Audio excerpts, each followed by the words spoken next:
Mo dan teman-teman semuanya. Shalom. Shalom Romo.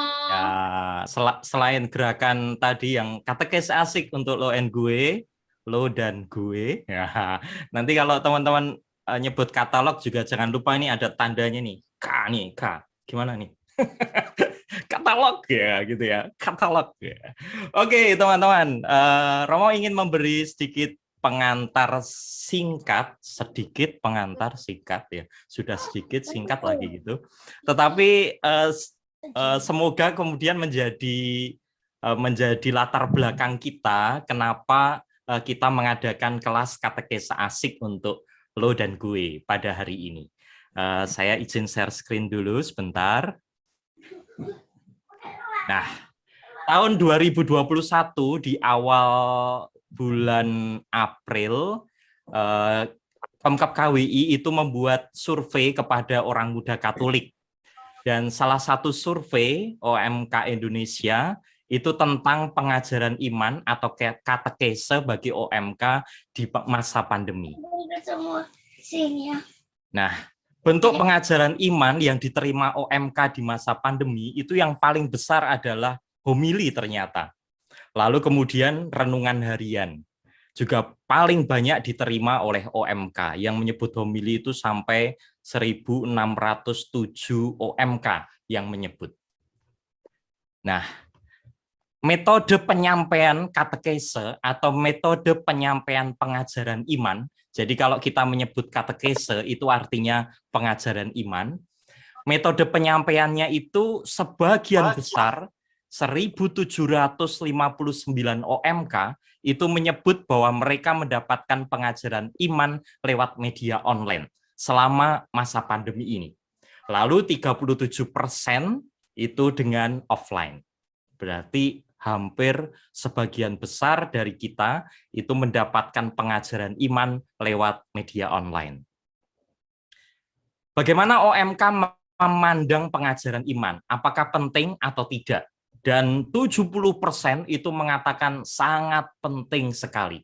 Sudah sangat sekali lagi, ya kan? Sangat penting sekali. Jadi teman-teman luar biasa, orang-orang muda itu juga rindu pengajaran iman. Dugaan saya ini karena orang muda juga sering ditanya oleh teman-temannya yang berbeda agama terkait beberapa pokok ajaran iman. Misalnya salah satunya yang akan dibahas pada hari ini itu tentang ramalan. Gimana sih orang gereja Katolik itu memandang ramalan? Apakah boleh atau tidak? Mungkin juga ada yang tanya atau yang sering ditanya soal Allahmu tuh ada 3 ya, gitu kan? Nah, pokok-pokok ajaran iman seperti ini seringkali membingungkan orang muda Katolik. Maka orang muda Katolik merasa bahwa pengajaran iman itu sangat penting sekali. Lalu bagaimana peran gereja? Peran gereja itu bisa institusi gereja, bisa juga Komisi Kepemudaan KWI, bisa juga Komisi Kepemudaan di keuskupan-keuskupan, bisa juga gereja-gereja paroki di keuskupan kalian masing-masing. 56,2% dari keseluruhan responden atau 1.500 sekian OMK menyatakan gereja telah memenuhi kebutuhan pengajaran iman. Tetapi 38% atau 1.076 OMK dari keseluruhan responden menyatakan belum maksimal. Angka ini tidak boleh dipandang kecil. Ada 1.076 OMK yang memandang bahwa gereja itu masih kurang maksimal dalam pengajaran iman secara online. So, temuannya begini. Pengajaran iman bagi OMK masih dianggap penting, jelas. Metodenya itu online. Lalu meskipun lebih dari 50% menyatakan gereja sudah memenuhi kebutuhan pengajaran iman ini bagi OMK, angka 38% atau 1.000 lebih OMK menyatakan belum maksimal, ini patut menjadi perhatian gereja. So, teman-teman yang terkasih, Romo mau mengatakan, sekarang ini dalam situasi semacam ini, kalau kita tidak tanggap digital, maka kita akan terpental. Maka survei Komkep KWI yang menyatakan bahwa gereja itu diharapkan menjadi rumah pengajaran iman bagi orang muda Katolik, itu adalah salah satu jalan di mana kita menyediakan tempat supaya kita menjadi tanggap digital supaya tidak terpental. Tetapi pengajaran iman bisa jadi menjadi pengajaran iman yang membosankan. Komkep KWI mencoba menjembatani supaya pengajaran iman ini menjadi pengajaran iman yang asik. Karena kalau asik, maka bisa mengusik, ya kan? Kalau asik itu bisa mengusik. Mengusik pikiran, mengusik hatimu, mengusik diskusi kita. So, teman-teman, kita mengadakan katalog. Katalog kalau ditulis itu katalog gue, tetapi membacanya katalog. Kepanjangannya katekese asik untuk lo and gue. Kita mau merengkuh teman-teman muda dengan menyediakan kelas yang asik ini, supaya pembicaraannya menjadi asik, pembicara dan narasumbernya pun juga asik, tema yang asik pula karena menjadi pertanyaan-pertanyaan orang muda sampai hari ini. Teman-teman muda, selama sepanjang 2022 ini akan ada 6 kelas katekese asik untuk lo and gue. Dan kalau teman-teman mengikutinya secara utuh, ke-6-6-nya setiap bulan ganjil, berarti setiap bulan ganjil dan itu Jumat yang ketiga, teman-teman akan mendapatkan e-sertifikat. E-sertifikat ini penting, bisa digadekan. Oh, enggak ya. Bisa untuk bukan yang penting itu bukan e-sertifikatnya, teman-teman, tetapi pengetahuan yang teman-teman dapatkan lewat kebaikan hati para narasumber yang oke, keren dan asik. Kita hari ini akan mengundang narasumber yang keren juga, Romo Aloy, nanti akan dikenalkan oleh Mary, dan Romo Aloy akan membantu kita semua untuk berdiskusi secara asik di kelas katalog kita yang pertama.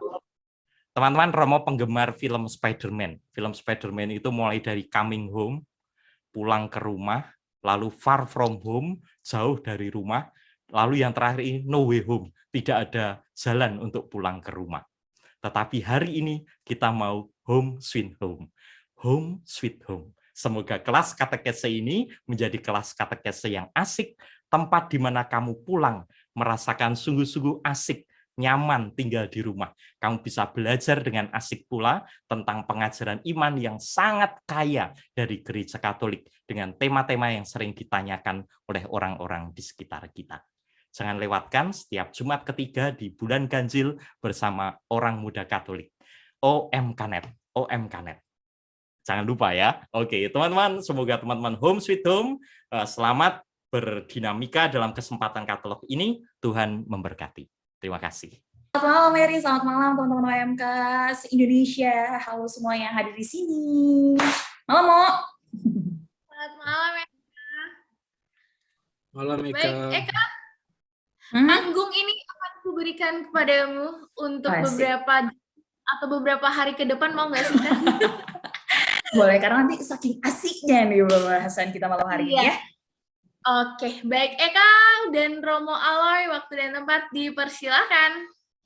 Terima kasih Mary. Oke, selamat malam sekali lagi teman-teman. Perkenalkan, nama aku Ludov Keka, saya dari Keuskupan Bandung, dan malam hari ini aku bakal nemenin teman-teman nih buat ngobrol bareng sama Romo Aloy. Tentang apa? Percaya ramalan. Iya, kalau dia aku kebalik ya tulisannya ya, baru sadar. Percaya ramalan boleh nggak sih buat orang Katolik? Tapi sebelum jauh, kita kenalan dulu. Romo Aloy, aslinya dari mana ya? Sekarang tulis di mana ya? Nah, mungkin ada yang nanya kan. Langsung mau perkenalkan diri lu, Mo. Boleh dong. Oke, saya izin kenalnya pakai slide ya. Siap. Malu sih kalau langsung. Aduh, jangan malu-malu dong. Apakah sudah kelihatan? Oke. Sudah. Ada tulisannya nggak? Nggak ada tulisannya tapi kosong. Oh, memang masih kosong? Oh iya, kayak hati aku ya kosong. Nah, ini baru ya. Semoga mulai kelihatan ya. Ya, ini nama lengkap saya, Pastor Aloysius Wahyu Endro Suseno. Dipanggil Pastor atau Romo Aloy boleh. Romo Bebek juga boleh. Ya. Pasti saya nengok. Panggil Mo aja juga boleh. Saya lahir di Jakarta 29 September 82, jadi tahun ini 40, salah 4. Dan saya asalnya sebetulnya literally saya asal dari Jaksel ya. Which is itu ada di Jakarta ya, ibu kota negara.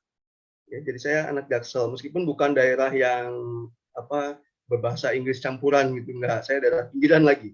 Saya parokinya dari Jakarta, Jagakarsa, Jakarta Selatan. Tapi saya adalah seorang imam diosesan atau imam projo Bandung, Keuskupan Bandung. Nah, ini Instagram saya, aloysius.wahyu. Beberapa sudah saling follow. Nanti boleh aja follow. Kalau silakan follow, nanti saya restrict ya, saya blok nanti ya. Enggak dong. Nanti kirim message aja, mau saya UMK ini, follow back ya, siap. Ya, ini foto saya waktu pre-wedding ini, menjelang tahbisan. Nah, saya ditahbiskan menjadi diakon sehari sebelum Valentine. Sendiri saya ditahbiskannya.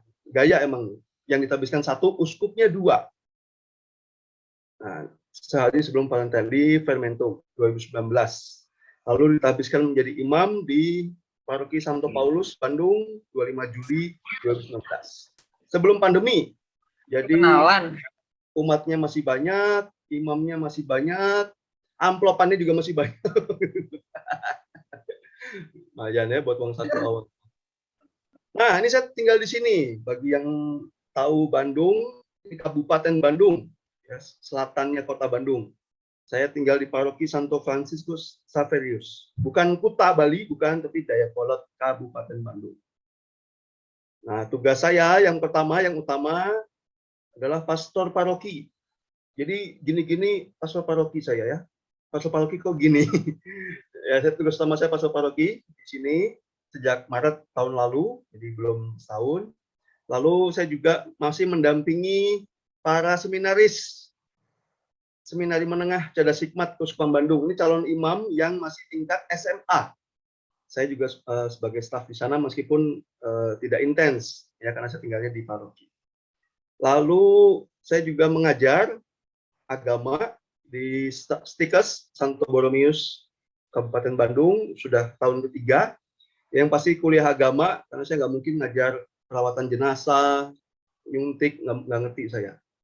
Lalu mulai semester ini juga saya ngajar juga di Universitas Katolik Parahyangan Bandung, alma mater saya sendiri.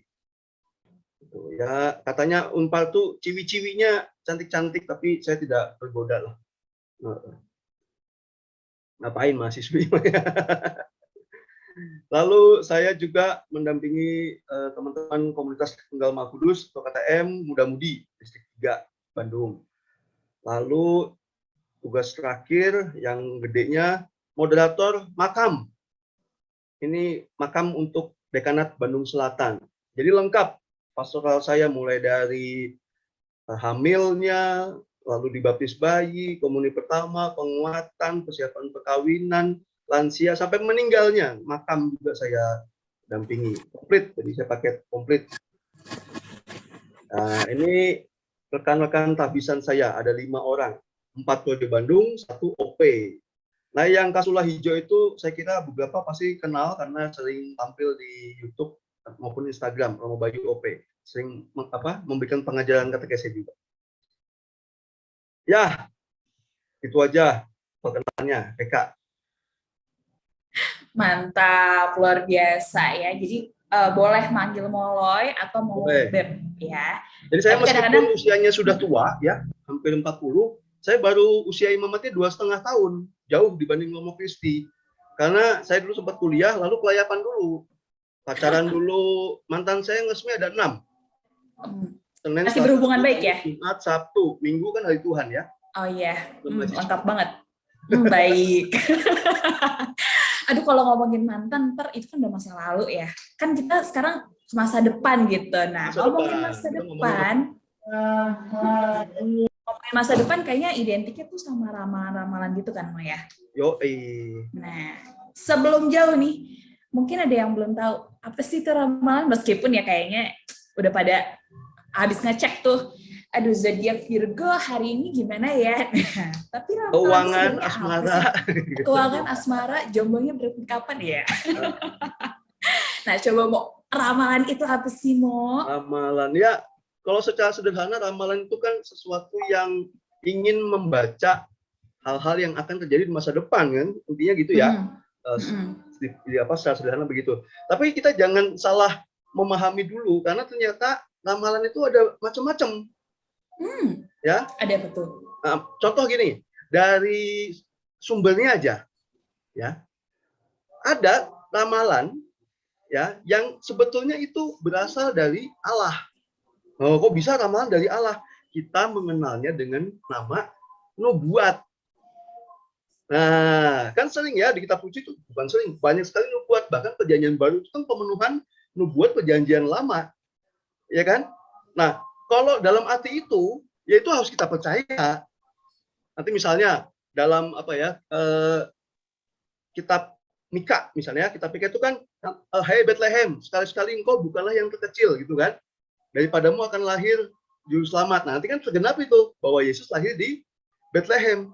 Jangan sampai nanti lalu orang bilang, Mika, kamu meramal masa depan kamu, dilaknat Allah kamu nanti. Bukan, itu bukan ramalan yang dilarang, tapi itu nubuat. Kenapa? Karena dia berkata begitu karena Allah yang bersabda melalui dia. Berarti itu bukan ramalan yang kita tolak, itu justru nubuat dari Allah yang harus kita percaya, dan memang itu sebagai pertanda bahwa nanti yang terjadi di kemudian hari memang merupakan penggenapan dari apa yang sudah dinubuatkan. Nah, itu satu ya, dari Allah. Kalau ada sumber dari Allah, berarti satu lagi dari mana?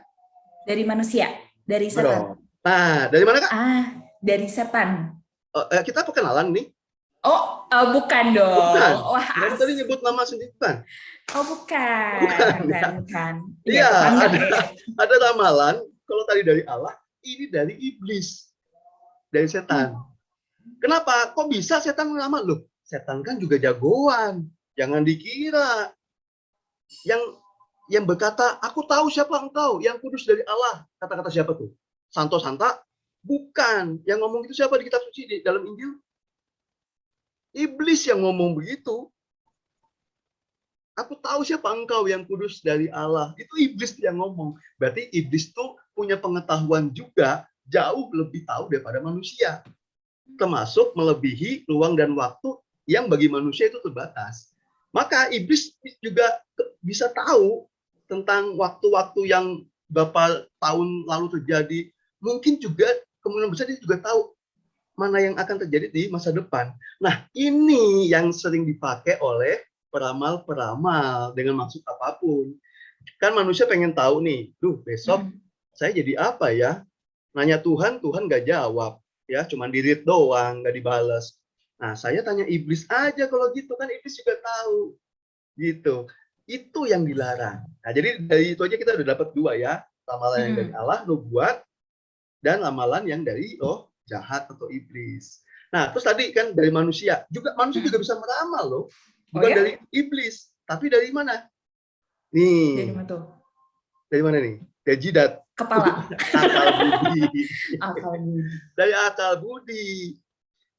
Pernah mendengar berita ramalan cuaca? Besok ada tuh tiap pagi. Bandung diperkirakan mendung berawan. Nah, maka sedia payung. Terus kita mau mengutuki si hostnya, pembawa acaranya. Besok hari Sabtu, Bandung dan sekitarnya diperkirakan akan mendung berawan. Wah, ini harus diikuti. Sesat ini, ramal. Loh, bukan. Dia ngomong gitu karena ada dasar ilmu pengetahuannya. Buat apa orang kuliah tinggi-tinggi kalau tidak bisa memprediksi sesuatu yang ilmiah? Termasuk misalnya ya waktu itu kan ada gempa ya, yang sumbernya itu di laut.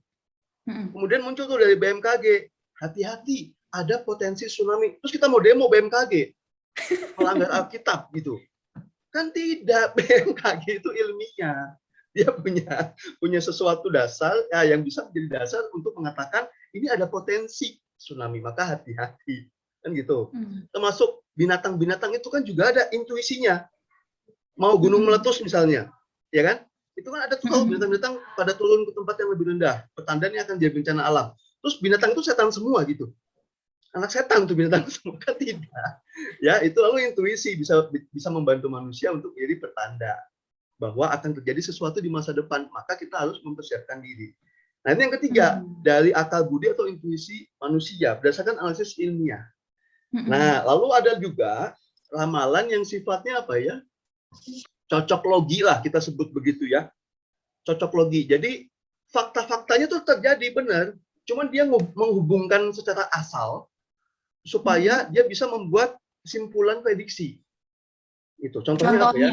Misalnya, saya cerita zaman dulu aja ya, karena saya orang zaman dulu sih. Yang saya ingat itu dulu ada Piala Dunia tahun 98. Ya, Piala 98. Nah, itu ada yang memprediksi waktu itu juaranya siapa? Inggris. Kenapa? Dia bikin siklus juara itu berdasarkan kurva. Tahun 82 itu yang juara Italia. 4 tahun sebelumnya dan 4 tahun setelahnya, 78 dan 86 yang juara Argentina. 4 tahun sebelumnya dan 4 tahun setelahnya, tahun 74 dan tahun 90 yang juara Jerman. Nah, berarti 4 tahun sebelum 70, 66 yang juara Inggris. Nah, lalu dia memprediksi 4 tahun setelah 94, tahun 94 Brazil kan, tahun 70 itu Brazil juga. 74 Jerman, 70-nya Brazil. Terus 90-nya Jerman, 94 Brazil. Maka sebelum 70 itu Inggris, setelah 94 diramalkan Inggris juga. Supaya sama gitu, jadi supaya sama, gitu supaya kan, ya. Polanya ada. Dan itu cocok logi. Ternyata yang juara Prancis. Iya. Itu Inggris aja nggak masuk final gitu kan ya. Itu cocok logi. Cocok logi. Nah, terus ada juga ramalan yang sifatnya asbun. Iya, sembarang aja. Misalnya saya ngeliat Eka gitu ya sekilas. Nama kamu siapa? Eka. Dari mana? Dari Bandung. Kalau dia temu muka-mukanya sih ya, kamu jomblo ini 10 tahun ke depan lah. Kayaknya. Itu kan asbun. Dasarnya apa gitu kan. Iya, dasarnya apa? Ternyata amin ya. 2 tahun lagi Eka jadi postulan, suster siapa yang tahu. Oh iya, tuh, ya dulu aja Kak ya. Iya, kita nggak pernah tahu rencana Tuhan ya. Asbun, gitu. Sama kayak gini, dokter ya, diagnosis cek darahnya ilmiah kan, terus dia bapak ini punya penyakit ini. Kalau bapak tidak mengubah pola hidup, ya mohon maaf Pak, bapak ini saya perkirakan usianya nggak akan lebih dari 5 tahun lagi Pak. Terus bapaknya saking alkitabiah, dokter ini klinik. Wah, dokter ini sudah dirasuki roh jahat. Dokter tidak boleh meramal. Lalu dokternya, oh iya Pak, maaf Pak. Bapak nggak jadi sakit deh Pak. Bapak jadinya nggak sakit. Bapak gila. Iya, karena lalu kita mencampur adukan antara ramalan yang artinya perkiraan, prediksi berdasarkan ilmiah, lalu dengan ramalan yang kita mau bahas ini. Ramalan yang sebetulnya itu tidak bisa dipertanggungjawabkan. Nah, gitu Kak. Kurang lebih itu ya berbagai macam hal-hal yang saya bisa sebutkan yang bicara tentang masa depan. Nah, sebetulnya ada banyak macamnya. Berarti ternyata sebenarnya ramalan itu macamnya ada 4 ya. Tadi ada dari biblis, ada dari iblis, ya kan? Iblisnya nggak usah lihat saya bisa. Oh iya. Misalnya menuduh gitu, ya saya. Dari iblis. Mbak Angel, ini nggak semuanya mesti diterjemahin ya. Terus ada yang dari ilmu pengetahuan dan juga dari cocokologi gitu ya. Ada yang asal gitu. Ada yang asal. Nah, tadi kan sebenarnya Romo juga sempat ngomongin yang suka meramal nih. Nah, mungkin kalau misalkan di sini juga ada yang punya kemampuan melihat segala macam. Nah, kalau kayak gitu masuknya ke kelas yang mana nih? Misalnya dia punya gift bisa melihat masa depan gitu ya. Wah, kalau ini memang agak susah. Kenapa? Karena yang pertama-tama bisa menilai itu dia dulu. Yang bersangkutan itu. Pertama, dia bisa mengamati nggak atau menganalisis nggak? Dia punya kemampuan itu mulai kapan? Atau adakah orang-orang yang membuat dia bisa? Kan bisa aja dibuat supaya dia dimasukin apa gitu ya, supaya dia bisa punya kemampuan. Bisa aja. Atau jangan-jangan memang buat dia ini alami. Gitu. Alami aja kayak dulu ada Final Destination, aduh itu film jadul lagi ya. Nggak apa-apa. Itu kayak dia kan punya vision, ya, punya vision tentang apa yang akan terjadi gitu. Lalu dia mewanti-wanti dia dan teman-temannya itu. Nah, kalau memang sangat bisa yakin itu bukan dari si jahat, ya, entah warisan nenek moyang karena punya perjanjian dengan kuasa-kuasa jahat bisa jadi, atau memang dia meminta ilmu dari kekuatan-kekuatan jahat bisa juga. Tapi kalau memang itu bisa dipastikan bukan, nah ini ada kemungkinan. Ada kemungkinan bisa jadi memang Tuhan menganugerahkan. Tapi saya belum bisa mengklaim ya, belum bisa mengklaim bahwa itu pasti dari Tuhan atau pasti dari iblis, belum tentu. Gitu. Karena memang ini butuh butuh telaah lebih jauh, terutama dari yang bersangkutan, terutama mengandalkan kejujuran yang bersangkutan, ya, kemampuan untuk mengamati diri secara jujur itu juga penting. Karena saya pernah punya umat yang juga sama, dia pernah ketemu seorang bapak lingkungannya sendiri, terus ada bisikan, doain bapak ini, didoain, minggu depan dipanggil Tuhan bapak ini. Terus kejadian beberapa bulan kemudian dia ketemu tetangganya umat Katolik juga, sudah menikah 9 tahun, sama dia mendengar bisikan lagi, doain perempuan ini, ya, dukung dia, tahun depan dia akan gendong bayi. Udah 9 tahun nikah nggak punya anak dan suaminya udah 40 tahun lebih, ya, mereka udah pasrah juga. Apa yang terjadi? Bulan depan perempuannya hamil, bukan oleh Roh Kudus, oleh suaminya. Bukan seperti Bunda Maria gitu ya. Oleh suaminya, dan berarti betul kan? Tahun depan lahiran dia sudah gendong bayi anaknya. Gimana menjelaskannya? Waktu itu saya bilang, Mbak, gini aja Mbak, saya belum bisa mengklaim fenomena yang terjadi pada Mbak. Tapi coba amati dulu, mulai dari coba catat. Nah, kapan ada bisikan apa, catat. Nanti kalau ada kejadian yang berhubungan dengan bisikan itu, catat juga.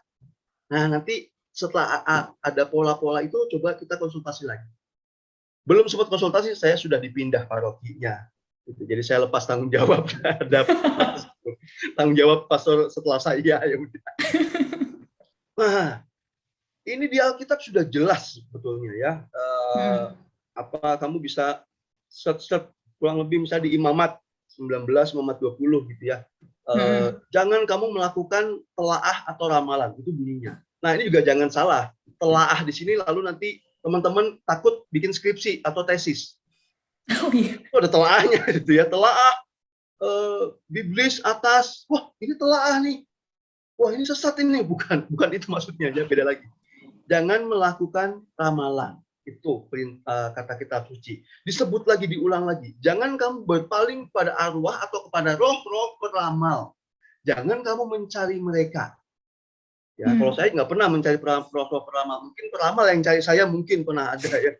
Tapi saya nggak pernah nyari mereka. Lalu Imamat 20 bab berikutnya juga sama, diulang lagi. Orang yang berpaling kepada arwah atau kepada roh-roh peramal, yakni yang berzinah dengan bertanya pada mereka, itu bahasanya tuh. Dianggap berzinah, kenapa? Dia menduakan Allah.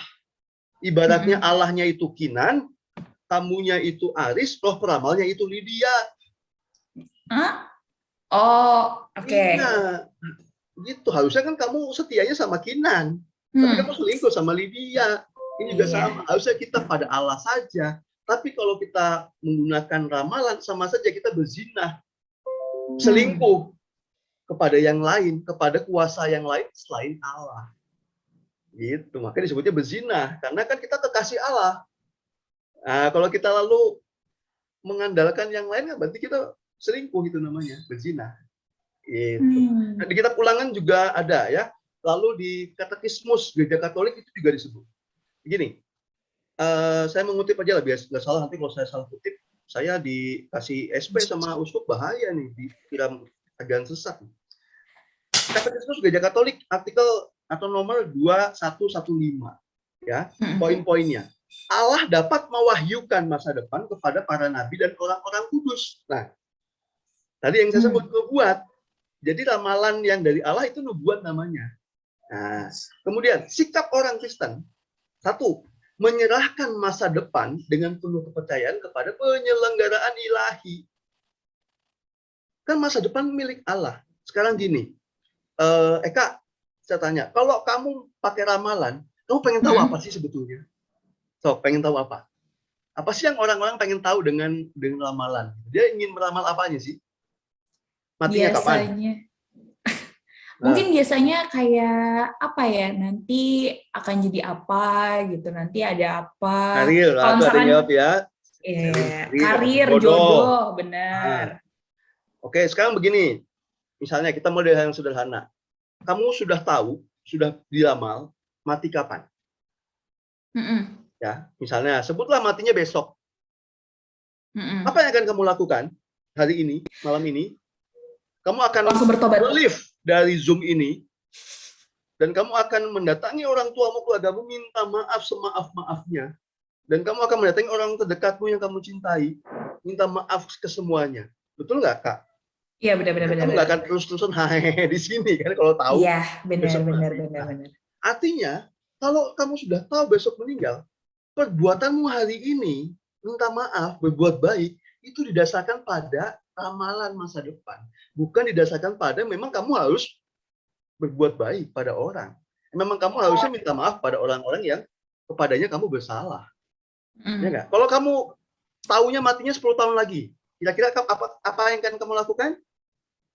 Dugem weh lah, mabok-mabok ya kan, judi, wah bergaulan bebas, tenang, kalem weh, orang mah modalnya 10 tahun lagi. Tenang aja, saya mati 10 tahun lagi. 9 tahun, foya-foya, weh, ngaku dosa, kalem. 9,5 tahun lagi saya ngaku dosa. Karena saya masih punya waktu 10 tahun. Ya nggak? Nah, dari situ berarti pengetahuan kita akan masa depan justru membuat hidup kita hari ini tidak sehat. Itu yang dilarang sebetulnya. Tadi karir, ya. Karir ya. Misalnya apa? Kamu pengen tahu, kamu nanti masa depan mau jadi apa? Dokter. Sementara sekarang kamu kuliahnya apa? Akuntansi. Akuntansi. Ya memang, ya saya juga belum pernah menemukan akuntan jadi dokter ya. Atau misalnya kamu ke depan jadi inilah, jadi YouTuber sukses saja ya, kan semua Oh iya, boleh. Ya nggak? Iya, boleh. Amin. Sudah diramal nih, karir saya itu ada di YouTuber sukses. Kalau kamu sudah tahu itu, dan sekarang kamu mahasiswa, saya yakin kamu nggak akan kuliah lagi. Ngapain gitu saya kuliah? Orang nanti saya punya duitnya dari YouTube, bukan dari kuliah. Itu nggak? Iya, benar. Nah, itu berarti keingintahuanmu akan masa depan, karirmu, berimbas pada kehidupanmu yang tidak sehat di hari ini. Jodoh. Jodoh nih ya.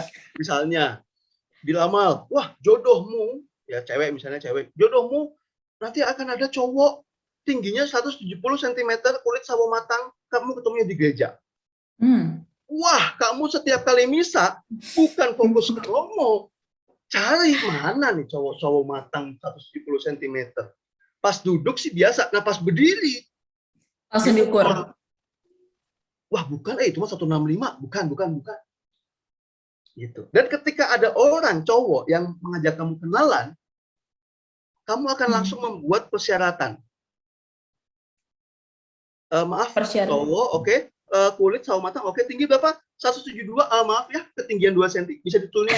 Nah, kenapa? Karena saya tahu jodoh saya 170, bukan 172. Ngapain saya kenalan sama kamu kalau jodoh saya pasti bukan kamu? Kan yang diramal 170, bukan 172. Itu.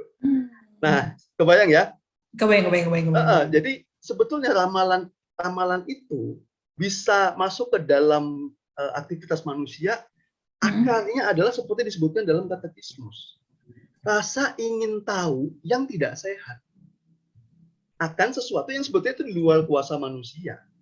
Kalau kita semua sudah tahu masa depan, kita sudah tahu semuanya di mana letak iman, harapan, dan kasih, di mana letak misteri ilahi, di mana letak kebergantungan kita pada Allah. Kalau kita sudah tahu, kalau kita udah tahu pertandingan bola skornya itu 2-1 untuk kemenangan tim A, ngapain juga saya nonton? Nanti aja kalau udah golnya ini, santai dulu. Enggak, justru kita menikmati 90 menit pertandingan sepak bola itu karena kita belum tahu hasilnya. Sama, kita tanda kutip ya, kita bisa menikmati, mensyukuri hidup itu karena ada faktor misteri ilahinya itu. Kan gitu. Ya, saya udah tahu nih, nanti saya kecelakaan, saya nggak akan minta doa sama orang tua. Mah, pergi ya, doain ya, biar selamat. Nggak akan. Percuma ngapain minta doa, nanti saya juga celaka. Bayang iya, ya, iya. itu Kebayang. jadi tidak sehat. Maka memang kita ada kecenderungan ya, dan ini bahaya untuk mengetahui hal-hal yang sebetulnya itu di luar kapasitas kita sebagai manusia yang terbatas. Dan ketika itu keingintahuan itu menggelora, lalu imbasnya adalah kita mencari sumber yang bisa memenuhi kebutuhan kita. Dan itu belum tentu dari Allah. Iya. Gitu kurang lebih. Tapi nih Mo, kalau misalkan Udah kelihatan ngomongnya belum kalau saya tadi ngomong? udah. Kelihatan ngomongnya ya. Penuh dengan kitab suci kok, iya benar.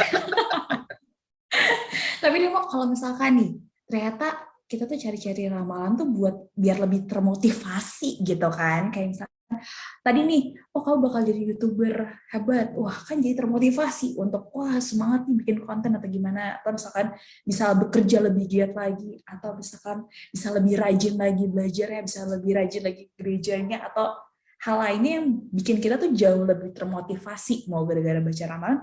Kalau kayak gitu gimana tuh? Ya, motivasi baik tidak membenarkan cara yang salah. Iya kan? Gimana tuh maksudnya? Dorongan motivasi yang baik tidak membenarkan cara yang salah. Motivasi saya baik biar teman saya naik kelas, nilainya bagus, saya kasih contekan aja. Saya baik kok maksudnya biar dia lulus. Baik kan? Iya, tapi caranya salah. Ini juga sama. Apakah supaya kamu punya motivasi, satu-satunya cara adalah kamu mengetahui mau jadi apa? Dan apakah kamu yakin kalau kamu udah tahu kamu termotivasi tadi ke gereja, yakin kalau kamu udah tahu kamu sukses jadi YouTuber, kamu tetap akan misa? Yakin kayaknya mah. Atau bahkan kamu misa hanya untuk bikin konten. Bukan buat misa, buat bikin konten. Jadi pakai HP gitu. Ya, itu sejauh mana rasa ingin tahu saya akan masa depan mempengaruhi hidup dan keputusan saya hari ini.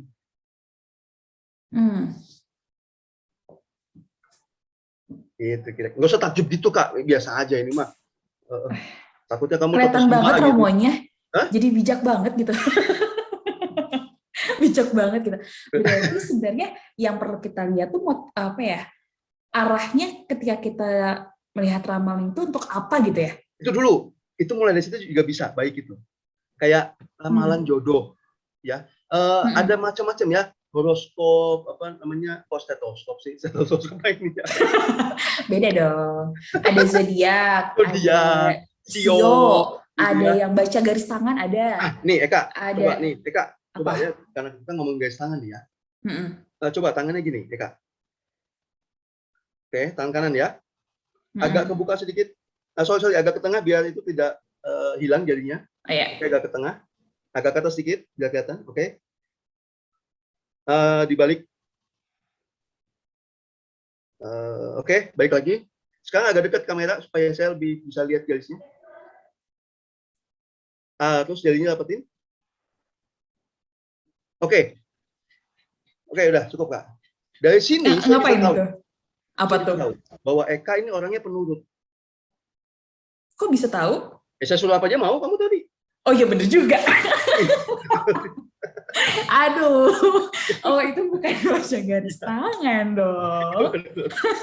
Ya, paling ada hal positifnya ya. Nah ini, kan ada beberapa yang sebetulnya kita bisa mengaitkan dengan budaya ya. Ya, misalnya apa? Feng Shui. Pernah dengar? Ya, bukan Wong Fei Hung, bukan. Itu mah ahli Tai Chi. Ini Feng Shui. Ya. Lalu juga ada apa weton. Weton Jawa. Ya. Rabupon. Wah, Rabupon, kamu nggak cocok sama ini, kamu cocoknya sama Kamis Pahing. Wah, macam-macam gitu ya. Itu. Lalu ada mbah-mbah kita itu, kita lagi mbah-mbah. Sama ya? Belum sama mbah kita ya, kita bukan sepupuan ya. Kita yang mau kamu yang mau nikah, yang nanti tanggalnya mbahmu. Sebentar. Iya benar. Tanggal baik dulu, karena kalau enggak nanti perkawinanmu bisa bubar. Ya, sebentar ya nak ya, mbah mau cari tanggal baik. Gitu ya.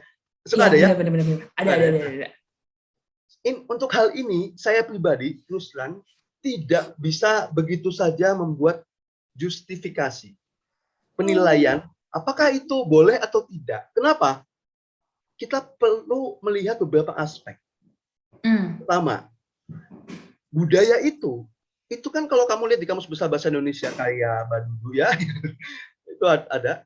Budaya itu sebetulnya adalah hasil dari akal budi manusia juga. Budaya itu terbentuk dari akal budi manusia. Yang bikin akal budi manusia siapa? Tuhan Allah juga.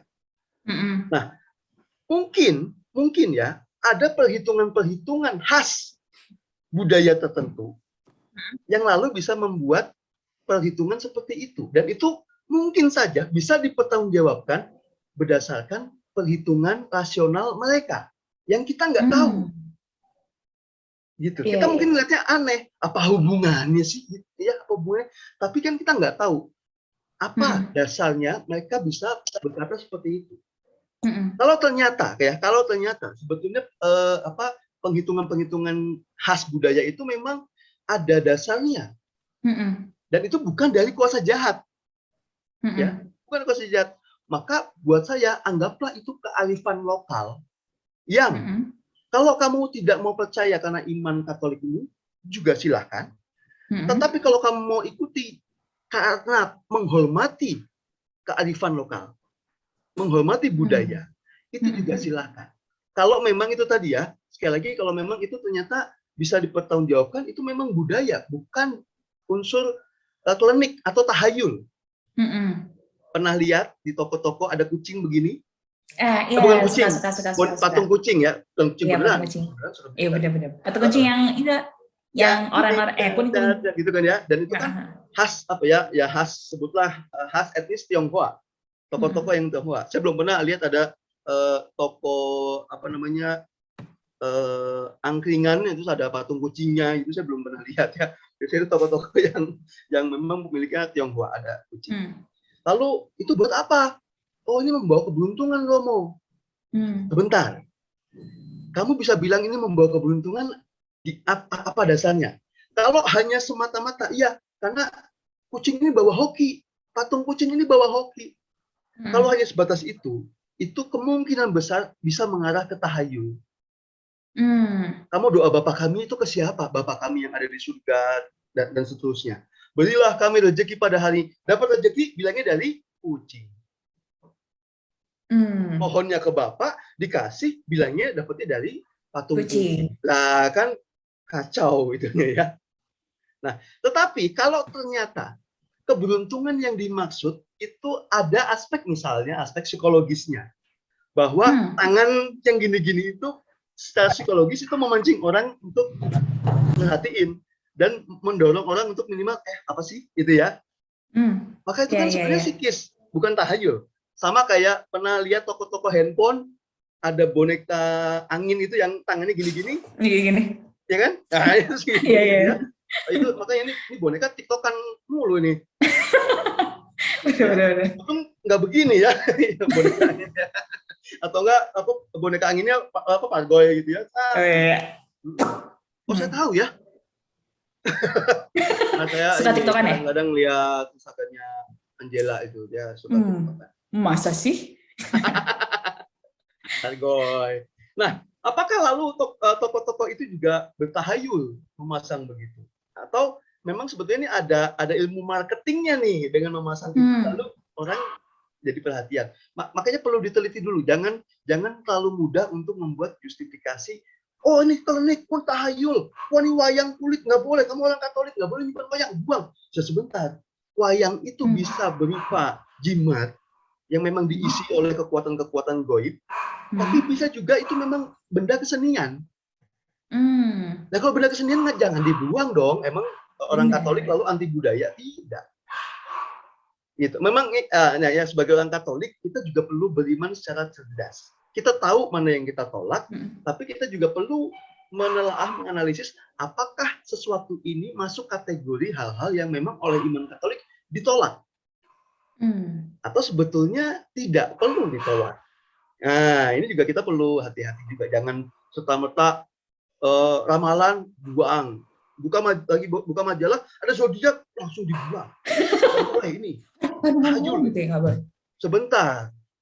Kalau zodiak itu cuma buat lucu-lucuan doang, ya, cuma buat senang-senang, tapi tidak mempengaruhi sama sekali keputusan hidup kita. Ya buat saya ya udahlah, buat senang-senang aja lah. Beriman kok stres banget kayaknya Kak. Happy, just for fun loh ya. Tapi tidak sama sekali tidak membuat saya, waduh, saya Libra, fakta saya Libra ya. Wah, keuangan saya lagi cekak nih. Waduh, berarti saya mesti cari obyekan. Nah, itu berarti dia sudah tahu. Dia sudah malah. Nah, tapi kalau cuma Libra, jodohmu, wah jodohmu ini kan saya imam. Ya berarti cuma buat lucu-lucuan toh. Ya benar. Just for fun aja gitu. Berarti tetap harus dilihat sikap batin kita. Asik, sikap batin. Berat banget tuh. Melihat sesuatu tuh seperti apa. Kalau misalkan mengarahkan kita untuk lebih percaya dengan kata-kata itu, ya berarti udah nyeleneh ya. Tadi udah berzinah ya kalau bahasanya Romo. Ya. Sudah berzinah. Menduakan Allah. Sudah mendoakan Allah. Wah, itu udah melanggar perintah Allah yang ke berapa? Hayo. Ada yang tahu nggak? Aku mau nanya ke yang ikutan, malah dijawab. Iya, kurang briefing ya. Ya udah. Aduh, ya. Berarti tapi kayaknya masih banyak pengen dibahas sih, kayak banyak pertanyaan juga soalnya. Tapi kita istirahat. Bagaimana pendapat Romo mengenai benda rohani yang dijadiin jimat? Misalnya kalung salib, rosario, mungkin juga ada juga patung Bunda Maria. Nah, apakah ada hukumnya, Mo? Nah. Waduh. Ya, jimat itu kan kurang lebih ya kita bisa memaknai benda yang dianggap punya kekuatan dan itu punya potensi besar menggantikan Allah. Jadi kita menganggap yang berkuasa itu benda itu bukan Allah. Itu kan jimat ya. Nah, apakah benda rohani mungkin jadi jimat? Sangat mungkin. Sangat mungkin. Sebagai contoh, misalnya ya, patung yang kita miliki di gereja itu kan bukan untuk kita sembah kan, tapi sebagai sarana untuk kita menyembah pribadi yang dilambangkan atau digambarkan lewat patung itu. Jadi bukan bendanya itu yang berkuasa. Yang berkuasa itu sosok ilahi yang tidak bisa kita lihat dengan panca indera, kita tidak bisa cerap dengan panca indera. Nah, benda rohani itu juga sama, adalah sarana. Maka kalau kita lalu menganggap benda itulah yang punya kekuatan, nah itu kan lalu menjadi jimat. Misalnya, saya bawa benda-benda rohani itu, saya bawa rosario gitu ya, supaya saya selamat gitu. Jadi benda ini yang menyelamatkan saya. Loh bukan. Bukan benda ini yang menyelamatkan saya. Yang menyelamatkan saya Tuhan Allah. Dan juga pelindungan Bunda Maria. Rosario ini kan sarana doa, bukan penyelamat gitu ya. Itu kayak misalnya, wah saya tuh jual tanah tapi nggak laku.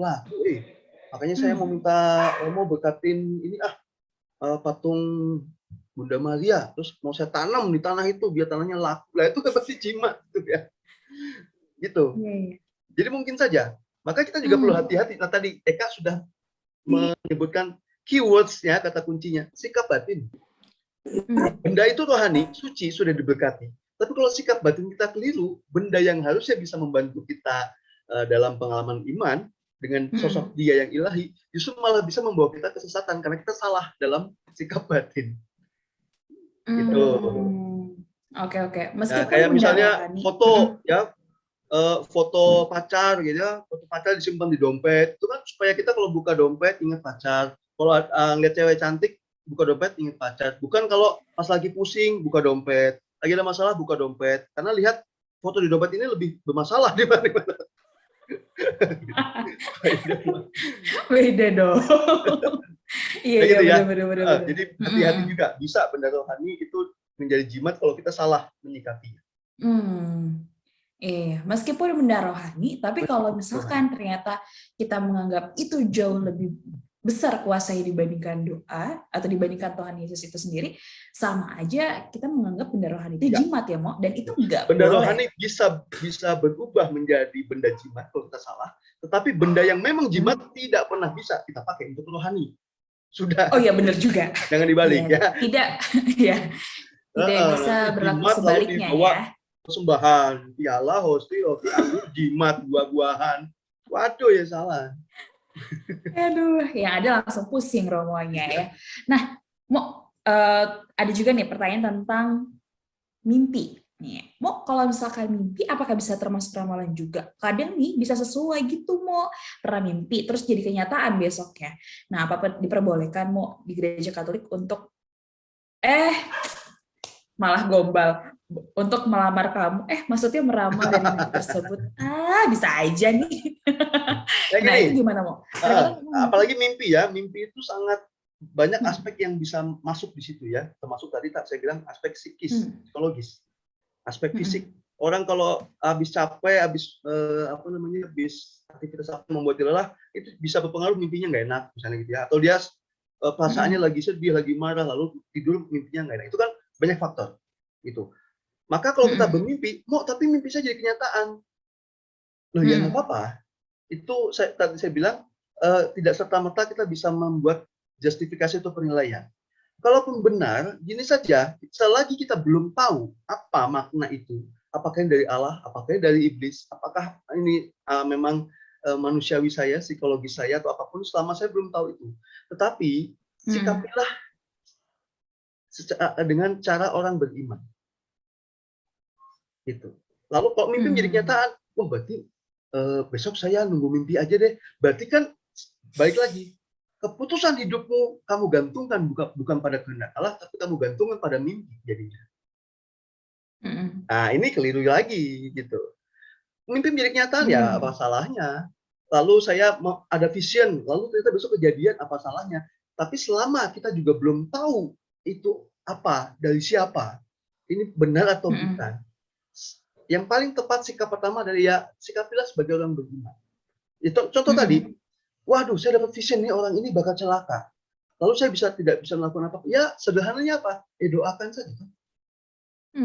Doakan yang terbaik supaya selamat, walaupun misalnya ternyata itu benar dia kecelakaan. Ya sudah, juga doakan supaya dia tetap kuat, keluarganya juga tetap support dan seterusnya.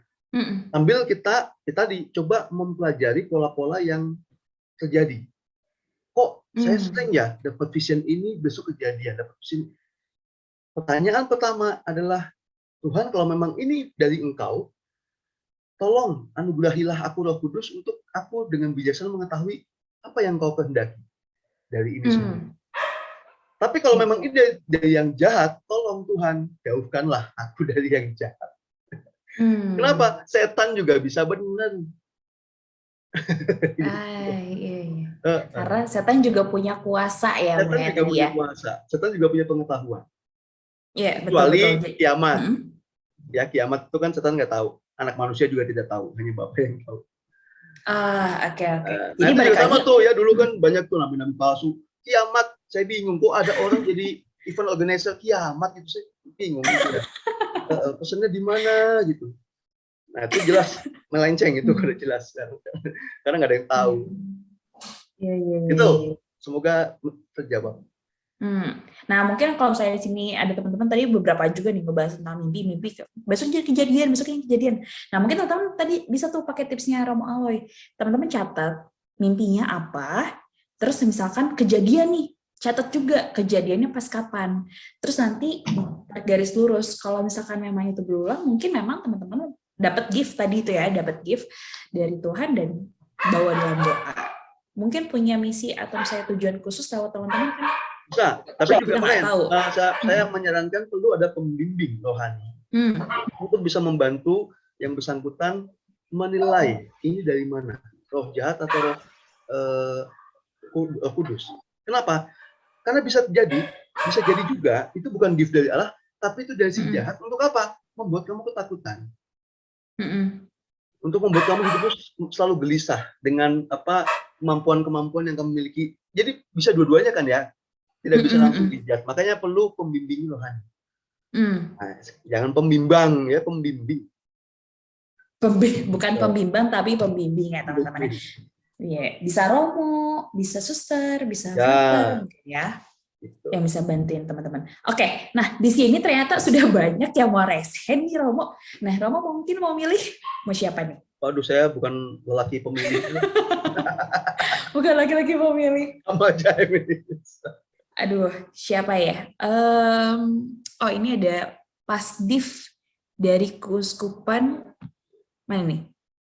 Dari Kuskupan Surakarta ya? Surabaya. Mana ada Surakarta. Mana ada Kuskupan Surakarta? Udah Surabaya. Boleh. Pasdiv, boleh nanti akan dibantu sama Brigita ya. Oh, ya. Mana? Silakan Pas Div. Oke, Brigita boleh bantu untuk Ya. Silakan. Nah, Saya mau tanya, maaf, saya mana? di saya ini apa di saya doang nge-freeze atau Oh iya, Nama. Nofis, Atau- apa namanya? Gambarnya tidak bergerak. oh udah bagus, udah bagus. Oke. Num. Udah bagus. Ya. Saya mana? saya kalau saya kalau saya ke gereja,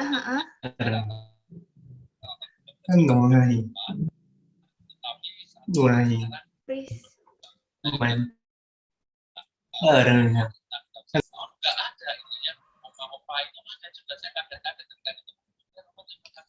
Oke.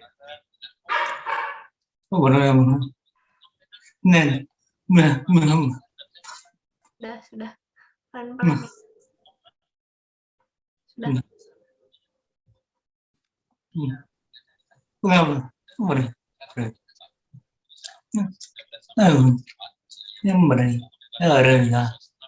Saya pergi ke gereja Katolik. Sudah selesai. Lalu pulang.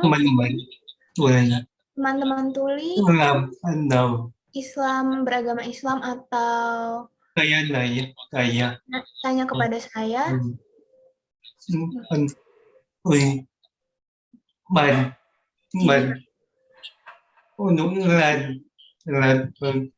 Jimat untuk silat itu untuk kuat.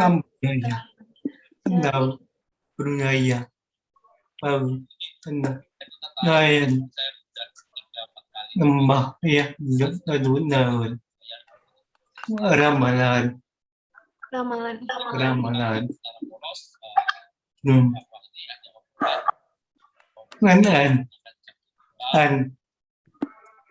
Ya.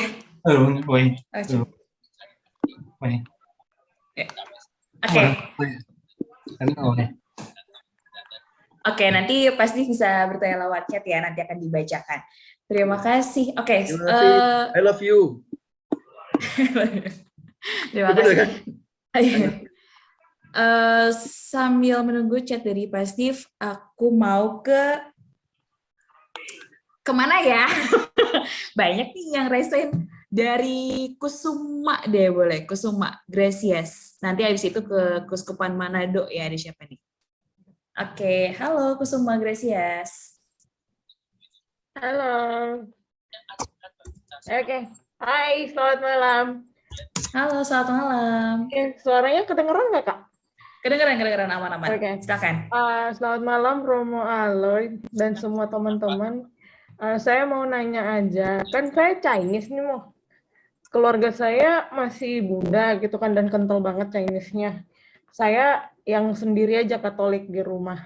Ini gimana ya, mau kasih tips dong kalau semisal tuh orang tua suka sebenarnya tidak membebani dan mengharuskan, tapi selalu dikasih info gitu kan terkait ramalan sio, feng shui lah segala macem gitu kan.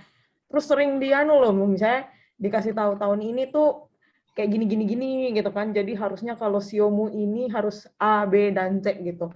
Kemudian setelah dikasih tahu tuh kayak yang gimana udah dikerjain belum? Kayak gitu loh, mau gimana ya? Maksudnya di satu sisi kan orang tua, ntar durhaka kan mau kalau misalnya nggak dengar gitu kan.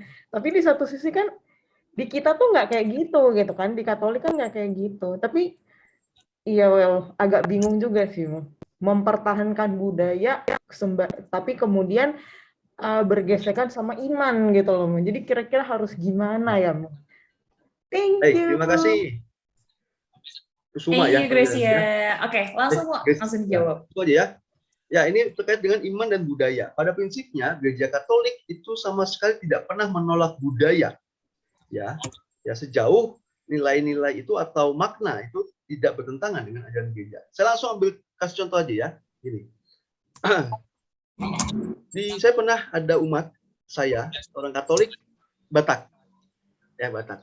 Dan opungnya meninggal, lalu dia melayat ke kampungnya, dan di sana dia diminta untuk menaruh sebungkus rokok di atas makam opungnya.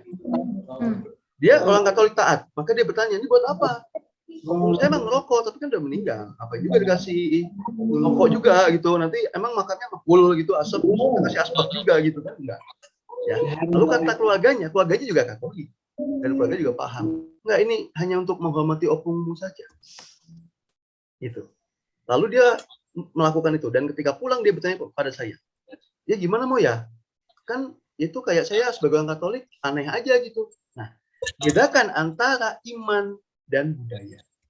Kalau memang bentuk hormatmu sebagai cucu, ya, opung, adalah dengan menaruh rokok itu sebagai bentuk penghormatan, ya lakukanlah.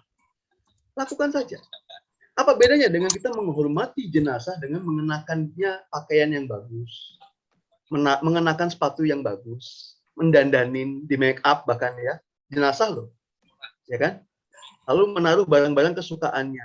Emang terus dia kalau meninggal di dalam peti mati mainin barang mainannya kesukaannya gitu kan? Tidak juga. Tapi apa? Menghormati bahwa dia orang yang sudah tidak ada dan semasa hidupnya ini orang yang berharga untuk saya dan saya mencintai, maka saya menghormati. Maka itu prinsipnya. Sejauh itu adalah penghormatan tanpa ada kepercayaan yang bertentangan dengan iman Katolik, buat saya lakukanlah sebatas itu menghormati. Tapi bukan iman. Maka kamu juga sering melihat ya, orang Katolik masih ke kelenteng. Kalau ke kelenteng untuk berdoa sembahyang dengan cara Konghucu atau dengan cara apapun yang menurut jelas salah. Tapi kalau ke kelenteng dalam untuk berdoa secara Katolik, tapi kalau memang itu adat, itu tidak apa-apa. Maka bedakan, kamu melakukan ini, apakah kamu sebagai orang Konghucu, apakah kamu sebagai orang Buddha, atau kamu melakukan ini karena kamu orang Tionghoa, itu kan berbeda. Kalau kamu melakukan itu lebih karena ini adalah ajaran Buddha, maka itu bisa berpotensi besar melenceng dari atau berbeda dari ajaran Katolik. Maka sebaiknya tidak dilakukan. Tapi kalau kamu melakukan itu bukan sebagai orang Buddha, tapi sebagai orang Tionghoa, maka ini budaya. Gitu. Maka perlu dibedakan. Ya, ini contoh real juga ya. Rekan saya Buder OSC beberapa tahun lalu itu meninggal di Papua, lalu dibawa ke Bandung, dimakan di Bandung. Teman-temannya, romo-romonya, teman-teman dan teman-teman saya juga, apa yang mereka lakukan? Besok dia ke makam bawa KFC. Ya, terus ngomong apa direkam, bro, lo kan dulu waktu hidup suka KFC nih, gue bawa ini KFC ini. Apakah romo-romo itu lalu melakukan sesuatu yang bertentangan dengan gereja Katolik? Tentu pasti tidak. Itu kan lebih kepada ya dulu lu kan suka makan KFC ya gue bawain. Lebih ke untuk menghormati, menganggap ya dia masih berharga, punya kedekatan dengan saya. Tapi tidak ada iman bahwa jenazahnya akan makan KFC, itu tidak. Walaupun KFC-nya habis, ya paling dimakan kucing, bukan dimakan sama arwah yang bersangkutan. Gitu. Itu ya. Semoga Gracie bisa menangkap. Sangat mau, terima kasih. Terima kasih. Siap, terima kasih. Oh nih, sudah pasti sudah selesai ketik. Mau tanya Romo, pengalaman dulu saya masih muda sering berpergian ke tempat ibadah gereja tanpa bawa alat jimat. Lalu pulang dari gereja lihat ada beberapa teman-teman tuli dan dengar bawa alat jimat untuk mencegah sakit dan lelah agar kebal tubuh tanpa mempan tak ada rasa sakit apapun. Apakah alat jimat itu berhala setan?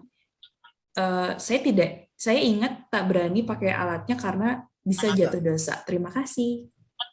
Ya itu hampir ya. Hampir semua atau sebagian besar yang disebut jimat itu memiliki unsur gaib atau kekuatan-kekuatan selain Allah. Jimat berbeda dengan benda kesehatan yang sekarang lagi ramai itu dikalungin, bentuknya Iya, kayak betul, kristal. ada ya. Itu Betul, katanya betul, alat betul. kesehatan. Bahkan Bapak Uskup saya juga itu menawarkan, kamu mau? Nggak usah Bapak. Itu bukan jimat. Tapi memang itu secara medis itu ada kayak gelombang apalah gitu ya. Lalu bisa menambah kesehatan. Nah itu kan berarti jelas bukan jimat. Tapi kalau lalu ada benda yang lalu ada kekuatan selain Allah di sana yang membuat kita lalu tidak mempan, padahal kalau manusia biasa itu kita akan sakit. Hampir pasti itu kekuatan jahat. Berasal dari kekuatan jahat. Memang maksudnya untuk melindungi manusia, tapi kan tadi asalnya dari kekuatan jahat. Kekuatan jahat kan juga bisa bikin kamu kaya. Baik kaya itu. Tapi kalau asal dari si jahat, itu ya si jahat juga bisa ngasih kamu jodoh. Tapi kalau sumbernya dari si jahat, nah itu. Maka kalau memang wayahna saya sakit, ya sakitlah. Kalau memang wayahna saya dipanggil Tuhan, ya relakanlah. Gitu. Tapi sejauh saya punya kemampuan untuk membuat saya sehat, ya saya juga harus mengusahakan dong. Jangan lalu berkata, wah kok kamu hidupmu nggak sehat? Ya mau sehat mau kagak juga nanti kan mati juga dipanggil Tuhan. Ya kalau kamu bisa mengusahakan sehat kenapa enggak? Kalau gitu kamu nyebrang jalan nggak usah kiri kanan. Kalau Tuhan menghendaki kamu mati ya mati waktu nyebrang jalan. Tapi kan kamu punya akal budi, bisa lihat kiri kanan, naik motor pakai helm. Itu usaha kita untuk menjaga kesehatan. Meskipun ya pada akhirnya semua mati, tapi kan kita punya kemampuan untuk merawat diri. Nah, gitu kira-kira. Apakah Pak Steve terjawab? Sudah terjawab, Pak Steve? Semoga kamu tetap teguh pada imanmu ya. Nggak usah pakai jimat-jimatan. Terus sehat, dijaga kesehatan saja. Gitu. Sudah oke ya? Oke? Sip. I love you. Oke. Bye. Terima kasih. Wah, bener kan? I love you. Oke, terima kasih. Oke. Nah, lanjut nih, Mo. Ada pertanyaan juga. Wah, ada yang lagi tinggal di Bangkok, Thailand nih. Wow. Mau tanya untuk Romo dari Ignatius Okvin. Ada satu hal yang lumayan menarik buat saya dalam sejarah Katolik. Wah, kita membahas tentang sejarah Katolik nih, Mo. Yaitu ramalan Saint Malachy of Ireland tentang Paus Pope dari masa Paus Celestius II sampai Paus terakhir yang artinya juga meramal kiamat. Ramalan ini terkandung dalam buku Lignum Vitae karangan Arnold Wion di tahun 1595. Secara resmi, Gereja Katolik nggak mengakui ramalan kuno ini. Bagaimana pandangan Romo? Wah, berat nih ya kayaknya nih. Nanti saya juga sedang sambil cari artikelnya ya. Gini, saya terus terang tidak mempelajari mendalam tentang ramalan Malaki ini ya. Tapi memang pernah ada. Ya, uskup, bahkan dia uskup loh ya. Uskup dari Irlandia, betul ya? Abad-abad ya, betul. 12 itulah, zaman-zaman apa? Ilmu pengetahuan awal, mau habis abad ke-8. Nah, tapi saya hanya bisa menjawab begini. Kalau memang ramalan itu ditolak oleh gereja, hampir bisa dipastikan bahwa gereja menganggap ya ramalan ini bukan nubuat. Artinya bukan berasal dari Allah. Meskipun mungkin 8 abad kemudian ramalan ini terbukti benar. Gitu. Kenapa? Ya tadi saya bilang, kuasa jahat pun bisa membuat ramalan yang tepat. Gitu. Maka mungkin ya dugaan saya ketika gereja menolak, mungkin karena menganggap bahwa ramalan ini meskipun benar itu malah akan malah lebih banyak bertujuan untuk menakut-nakuti gereja atau membuka borok paus, membuka aib bahwa paus itu tidak sempurna, banyak kesalahan. Betul. Tapi lalu siapa tahu ada kuasa-kuasa jahat yang ingin merongrong gereja dengan sesuatu kebenaran. Kebenaran dipakai untuk menjatuhkan gereja, bisa jadi. Gitu. Maka saya hanya bisa menjawab seperti itu. Kalau memang gereja sampai hari ini menolak ramalan tersebut, pasti gereja melihat ada sesuatu tujuan yang tidak berasal dari Allah dari ramalan tersebut. Meskipun ramalan itu benar. Gitu. Kita hati-hati sekali kan soal ini ya. Ya. Ingat peristiwa Maria Fatima? 3 orang itu, ya 3 anak kecil dari Fatima itu Portugal. Ya, penampakan itu tahun 1900 berapa 17 kalau nggak salah ya. 1917 kalau tidak salah. Penampakan pertama. Sudah 1 abad. Apakah gereja langsung menerima? Tidak. berapa puluh tahun kemudian baru gereja mengakui penampakan itu. Memang gereja sangat hati-hati.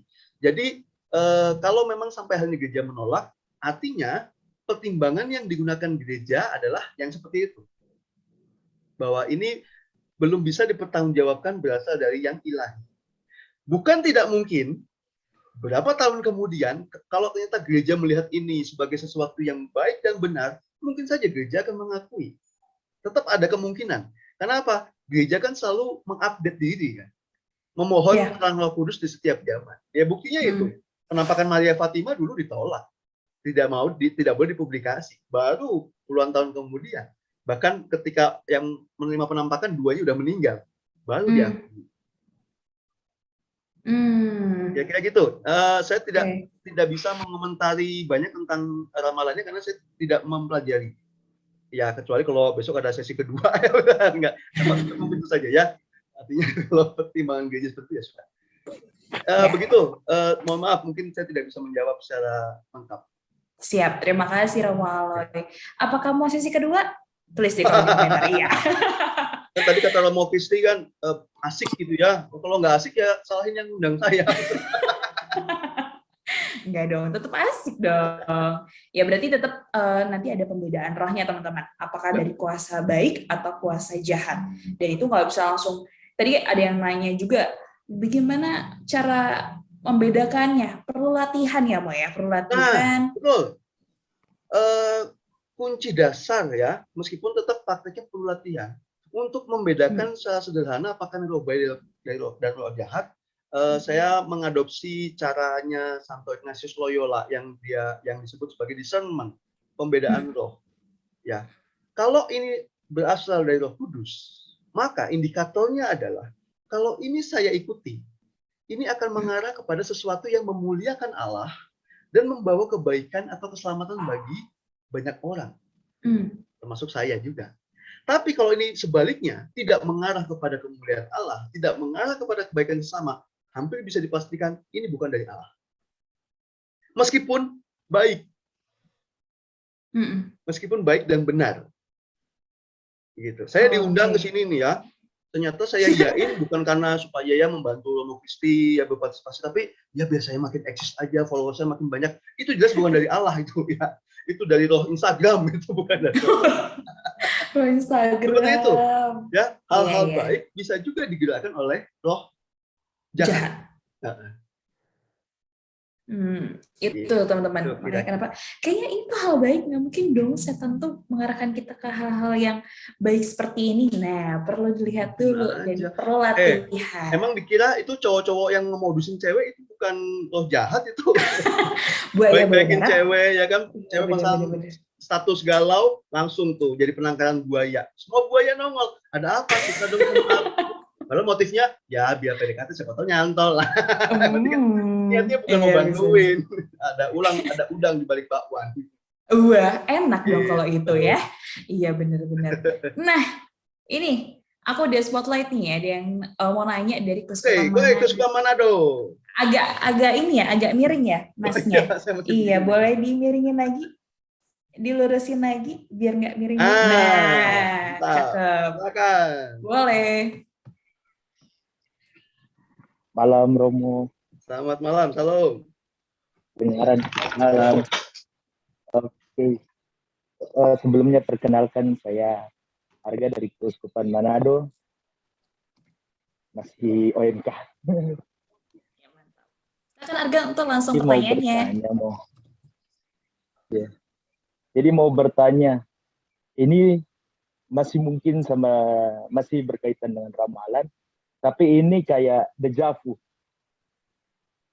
Nah, deja vu ini kan kayak kita berbuat sesuatu, apa ya bisa dibilang, kayak kita mau bikin, tapi sebelum kita bikin, kita udah tahu mau bikin itu. Nah, bisa dibilang saya salah satu yang takut dengan deja vu ini. Kira-kira menurut Romo bagaimana? Itu saja, terima kasih. Ya, terima kasih. Sejauh saya tahu deja vu itu kan semacam kayak merasa saya sudah pernah mengalami hal ini atau saya pernah bertemu dengan situasi seperti ini. Deja vu itu kan ya, saya ketemu kamu nih kita kayak pernah ketemu, tapi di mana ya? Padahal faktanya belum pernah. Ya, faktanya belum pernah. Nah, menurut iman Katolik itu tidak ada yang namanya kehidupan yang berulang. Jadi saya pernah hidup di abad pertama, zaman Yesus disalib. Sehingga pas saya ngelihat Arga ini, kok Arga ini kayak penjahat yang disalibkan bersama Yesus nih kayaknya nih ya. Saya pernah ketemu, karena saya pernah hidup di masa lalu di abad pertama. Tidak bisa. Ya, iman Katolik tidak percaya hal itu. Karena apa? Iman Katolik mengajarkan hidup kita sekali dan linear, garis lurus. Ya, kita hidup pertama dari pembuahan, dikandung, lahir, lalu tumbuh besar, mati, langsung mengarah kepada dua kemungkinan. Surga atau neraka. Kesatuan penuh dengan Allah, surga dan kekal, atau keterpisahan penuh dengan Allah dan kekal, neraka. Ya, sebelum ke surga, kalau memang perlu ya ada fase purgatori, penyucian. Tapi lalu tidak kembali lagi hidup ke dunia. Itu iman kita. Maka kalaupun kita mengalami dejavu, pertama harus pegang, jangan pernah berpikir saya jangan-jangan pernah hidup nih di abad sebelumnya. Tidak, iman kita tidak berkata demikian. Maka yang paling mungkin adalah penjelasan dengan ilmu lain. Contohnya, secara ilmu fisik jasmani kita, otak kita itu kan menyimpan memori luar biasa, super duper komputer otak kita ini. Memorinya, waduh, kalau 1 tera mah masih ecek-ecek itu mah ya, nggak ada ujung kukunya banget. Ini komputer paling dahsyat. Maka, entah sadar atau tidak, otak kita bisa merekam dan itu masuk dalam memori peristiwa-peristiwa yang bisa jadi kita tidak ingat. Atau kita juga tidak mau mengingatnya. Dan itu bisa muncul ketika ada pemicu. Nah, misalnya tadi, saya tuh sebetulnya memang dulu pernah ketemu orang mirip Arga. Tapi bukan Arga. Tapi karena lalu saya ngeliat Arga, memori saya muncul lagi tuh bahwa saya pernah ketemu orang yang bentuknya mirip kamu. Seolah-olah kita kayak pernah ketemu nggak sih? Ya gitu tuh. Atau tempat, atau pengalaman. Seperti itu ya. Maka kesimpulannya, dejavu itu tidak berkaitan dengan hidup kita di masa lalu. Menurut iman Katolik. Karena hidup kita linear. Tapi bisa dijelaskan dengan ilmu lain. Ilmu positif yang lain. Begitu jawaban saya, Arga. Semoga menjawab. Oke, gimana? Sudah terjawab? Mantap. Terima kasih. Syukur nggak ada yang protes ini ya, saya jawab. Kalau ada yang protes, repot juga nih. Oke. Oh, nih. Tadi habis nego nih, boleh nggak satu pertanyaan lagi aja gitu ya? Oke, ini boleh nih. Terakhir ya, pertanyaan dari Hieronymus Servian Baskoro dari KAJ. Boleh langsung? 2 boleh, Oke. Kak. Makasih. Selamat malam, Romo. Salam. Pertanyaan saya begini. Tadi kan Romo bilang kalau dalam Rosario, dalam benda-benda rohani itu ada kuasa yang lebih besar, yaitu kuasa Allah. Nah, kasusnya, saya itu mau bawa Rosario karena ya sebagai pegangan aja gitu, biar feel-nya itu dapat, Romo. Nah, pertanyaan saya, apakah itu disalahkan kalau kayak gitu, Romo? Soal rasa, soal kedekatan sama Bunda Maria. Itu pertama, Romo. Kedua, pertanyaan saya, tadi kan Romo bilang kalau budaya itu kita harus menghormati kan, dalam rangka konteks Indonesia, budaya kita harus menghormati. Nah, itu kalau boleh tahu, dasar biblisnya apa itu, Romo? Apa? Maksudnya, di mana dalam kitab suci, di mana dikatakan kita harus menghormati budaya setempat gitu. Makasih, Romo. Ya, terima kasih. Yang pertama ya, kalau memang itu yang terjadi, yaitu menurut saya itu yang benar. Jadi rosario yang kamu bawa, itu membawa kamu sampai pada pengalaman iman akan Yesus dan juga Bunda Maria. Itu kan ya. Bukan semata-mata bendanya itu sendiri maksud saya. Kalau hanya sebatas bendanya itu sendiri, rosario itu sendiri, itu berarti iman. Tapi kalau memang saya bawa rosario supaya ketika saya pegang kantong, oh iya rosario, saya langsung ingat peristiwa-peristiwa Yesus, lalu Maria, bahkan saya, iya, salam Maria penuh rahmat. Ketiduran, salam Maria sampai waktu kami mati. Salam Maria kami mati. Salam Maria kami mati. Buat pengantar tidur gitu ya. Nah, itulah benda itu berfungsi sebagai sarana untuk membawa kita sampai pada pengalaman iman. Jadi tidak berhenti pada bendanya itu sendiri. Itu ya. Yang pertama. Yang kedua, tidak ada sejauh saya tahu perintah dalam Alkitab hormatilah budaya. Tapi kita tahu Yesus itu Sang Sabda menjadi manusia lewat budaya. Buktinya apa? Loh, Yesus itu orang Yahudi, dia disunat pada usia 8 hari. Dan dia membaca kitab-kitab Taurat khas orang Yahudi. Dan dia dibesarkan seturut adat istiadat orang Yahudi. Yesus dibawa ke bait Allah seturut kebiasaan orang Yahudi. Bukankah Sang Sabda Allah sendiri mau mewahyukan dirinya lewat budaya? Ya, dengan masuknya Kristianitas, apakah lalu budaya Yahudi dihapus? Tidak. Justru disempurnakan. Istilah kita itu budaya dibaptis supaya menjadi nuansa Katolik. Kalau sebelumnya gamelan itu hanya Jawa ting tang ting dung ting tang, tapi ketika itu lalu dinyanyikan dalam Ekaristi dengan lagu misa, maka bunyi gamelan yang pentatonik itu tanda kutip dibaptis menjadi rohani. Budaya lalu dibawa ke dalam hal yang rohani, bukan sebaliknya. Gitu. Kenapa ya, gamelan kan tidak bertentangan. Tapi juga ada gamelan yang dianggap bertentangan. Kenapa? Bunyi gamelan, aduh, mau siapa yang main tuh, mau gamelannya mau. jadi serem gitu kan ya nuansanya. Ya gitu. Itu ya. Dan Paulus, ingat ketika Paulus mewartakan Injil ke Yunani, dia melihat di sana ada patung-patung, lalu tulisan untuk Allah yang tidak kami kenal. Ada di Kisah Para Rasul ya. Itu. Lalu Paulus bilang apa? Hai orang-orang Yunani, saya melihat patung-patungmu luar biasa. Di situ ada tulisan untuk Allah atau Tuhan yang tidak kami kenal. Saya tahu Tuhan yang tidak kamu kenal itu. Saya kenal. Maka saya mau mewartakan Tuhan yang tidak kamu kenal itu. Paulus mewartakan lewat budaya Yunani. Itu. Maka kita juga sama. Van Lith, kamu tahu kenapa bisa diterima? Karena dia masuk ke Jawa Tengah lewat budaya. Gitu. Kita ada misa arwah 40 hari, 100 hari, ya. Emang di Katolik ada, di Roma ada, tidak ada. Nggak ada namanya misa arwah, itu nggak ada. 40 hari, 100 hari itu budaya. Budaya kita. Lalu kita angkat menjadi spiritual. Menjadi punya nilai Kristiani. Maka lalu ada misa 40 hari, misa 100 hari. Gitu. Kremasi, apakah itu dari Katolik? Bukan. Itu dari budaya mungkin Tionghoa ya, atau saya nggak tahu. Di budaya Indonesia pun juga ada ngaben di mana ya? Makassar atau mana? Bali. Ya, ngaben di Bali kan? Kan ada budaya membakar jenazah. Bukan Katolik itu, tapi lalu itu bisa dimaknai secara Katolik. Maka ada liturgi, upacara, ibadat, kremasi. Itu sama, kamu beriman Katolik, tapi kamu lewat daerah yang dianggap angker, masih sering bilang nuwun permisi punten. Ya, apakah itu kamu jadi tidak beriman? Enggak, itu menghargai budaya lokal, kearifan lokal. Kita menghormati saja apa yang memang orang-orang praktekkan di situ sebagai kearifan lokal mereka. Ya sudah, kita tidak sompral juga kan, mentang-mentang oh enggak, saya mau beriman pada Allah, mana jin, mana ini. Kita tidak begitu juga kan sebagai orang beriman. Enggak, kenapa? Kita menghormati budaya setempat juga gitu. Tapi tidak larut dalam itu. Oh ya, itu pohon ada penunggunya ya. Oh iya, penunggunya ya itu kelawar gitu. Itu kurang lebih. Semoga menjawab.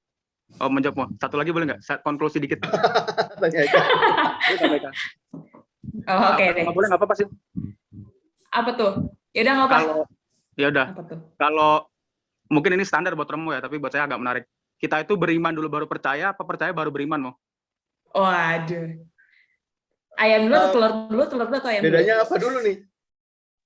Nggak tahu dulu, Romo saya pernah ngajarin gitu, tapi masih terngiang-ngiang sih. Loh enggak, ya bedanya beriman dengan percaya apa? Mungkin ini mengetahui kali ya? Bukan beriman. Oh iya kali ya. Mengetahui dulu atau percaya dulu? Wahyu atau iman dulu, Mo? Wahyu atau iman? Ya wahyu dulu. Wahyu dulu ya. Allah mewahyukan diri, lalu kita menanggapinya dengan iman. Oke, cukup, Mo. Makasih. Nah, Mantap. Terima kasih. gitu ya. Oke, iya. Jangan sampai maksudnya karena kita hidup di Indonesia, karena saya udah Katolik jadi menghilangkan semua budaya, juga jangan ya. Ya. Oke, saya percepat bentar ini. Kok nggak bisa masukin ke ini ya? Mario, halo. Mario siapa? Silalahi? Iya, Ya, Mario halo. Silalahi. Halo? Halo Oke. Kak. Ya. Halo. Oh, kamu Ya. nggak bisa di spotlight. Bisa, Ada bisa. tulisan. Oh, udah bisa. Nggak apa-apa lah, Kak. Silakan Kak. Mario. Nah, aku ada mau nanya nih, Romo Aloy. Kita kan ada yang namanya kartu tarot itu ya, Romo ya. Itu kan apa sebagai ramalan gitu ya, Romo. Halo? Ya. Nah, bolehkah kita percaya terhadap hal itu dan apakah hal itu benar-benar terjadi atau hanya rekayasa, dan bagaimana kita Katolik menanggapinya atau menanggapinya lah gitulah, Romo. Ya, baik. Tadi ya, saya bilang, sesuatu yang berkaitan dengan pengetahuan akan sesuatu yang akan datang, itu kan harus kita pertanggungjawabkan. Dari mana, ini akan mengakibatkan apa, semakin mengarahkan saya pada kehendak Allah atau tidak, gitu ya. Sekarang begini, pertanyaan saya. Satu, ketika membaca kartu tarot dengan pembaca yang sama, tapi dilakukan berulang kali, apakah hasilnya akan sama? Gimana? Saya belum pernah nyoba. Dan saya juga tidak berminat nyoba. Ini pertanyaan betulan, bukan tebakan. Apakah kalau kita pakai tarot itu dengan yang membacanya, lalu diulang berkali-kali, apakah hasilnya yang keluar akan sama? Berbeda-beda biasanya, Romo. Beda-beda. Oke, satu ya. Yang kedua, kalau kita datang ke beberapa orang yang bisa membaca tarot, apakah juga hasilnya akan sama? Berbeda-beda, Romo. Beda. Lalu mana yang mau kita percaya? Karena hasilnya beda-beda. Jadi yang benar yang mana? Ini itu dia, Romo ya.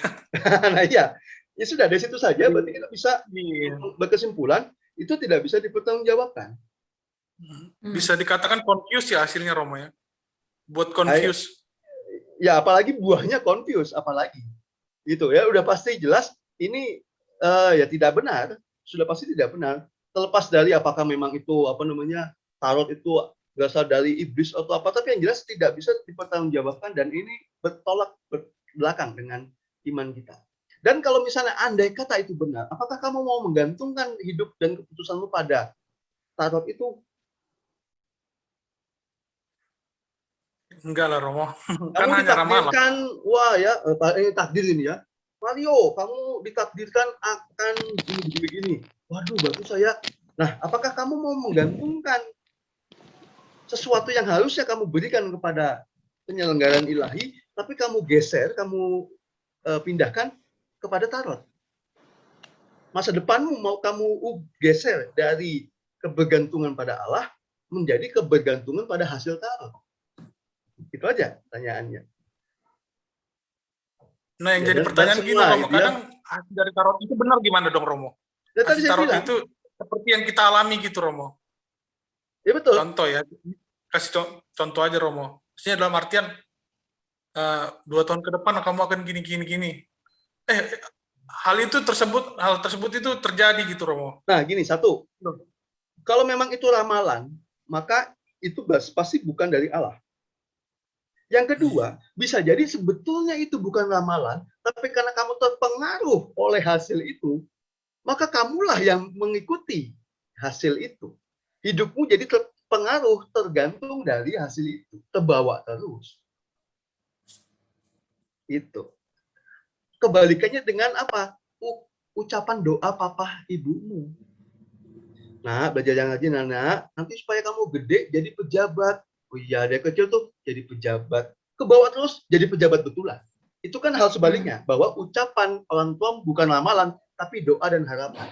Dan itu menempel terus dalam sisi anak menjadi motivasi yang baik.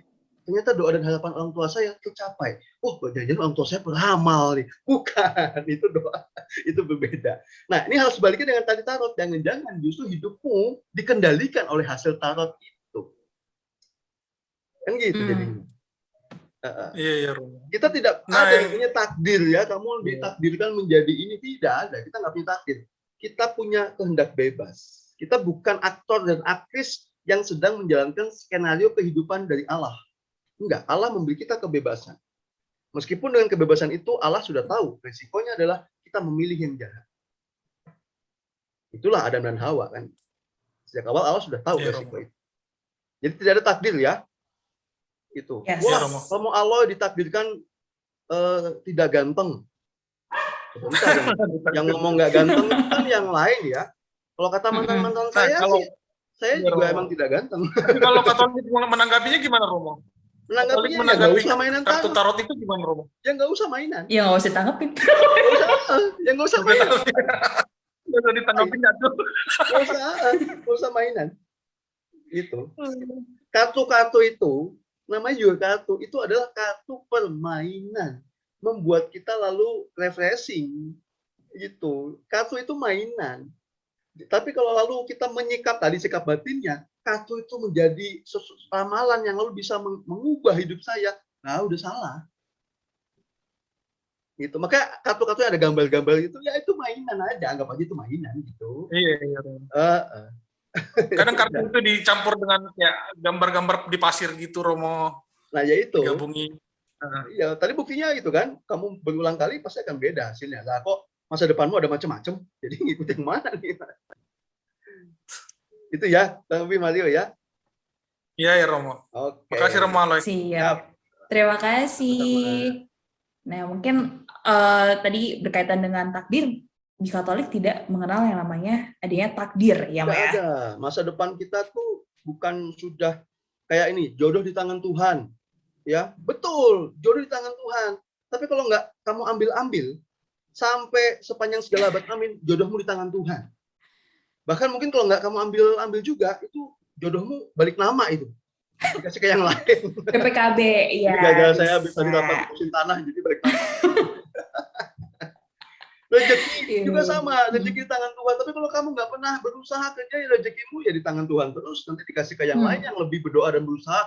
Berikan kami rezeki pada hari ini. Wah, ini berdoa berusaha, saya kasih aja lah. Ini saya udah punya rezeki dia nggak pernah mengetuk pintu.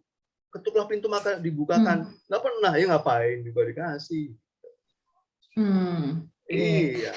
Jadi nggak ada yang bisa menentukan takdir kita akhirnya seperti apa. Tapi kita sendiri bisa menentukan nasib kita di masa depan. Ya. Diri kita sendiri. Betul. Apa yang kita lakukan gitu ya, Mbak? Dengan apa yang kita lakukan hari ini, itu akan menentukan apa yang akan kita alami besok dan seterusnya. Dan apa yang kita alami sekarang adalah hasil dari apa yang kita lakukan kemarin. Kalau sekarang kamu dicap playboy, itu karena berarti di masa lalu kamu suka mainin cewek, itu aja.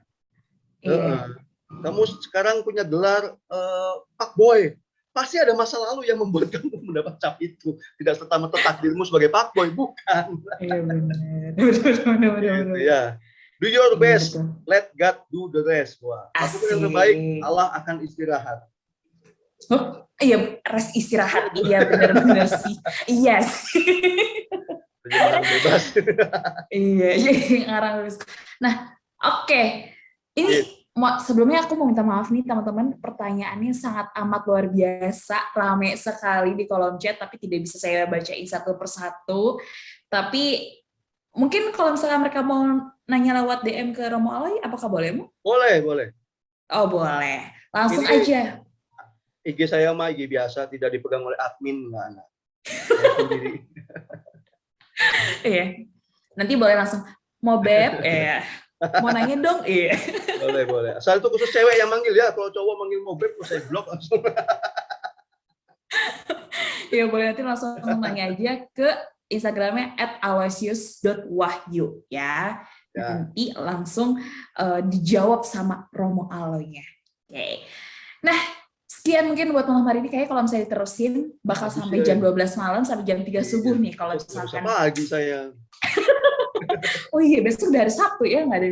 Nah, mungkin sekian dulu untuk Q&A malam hari ini. Jadi percaya ramalan emang boleh. Nah, tentuin dulu sikap batin kamu gimana nih.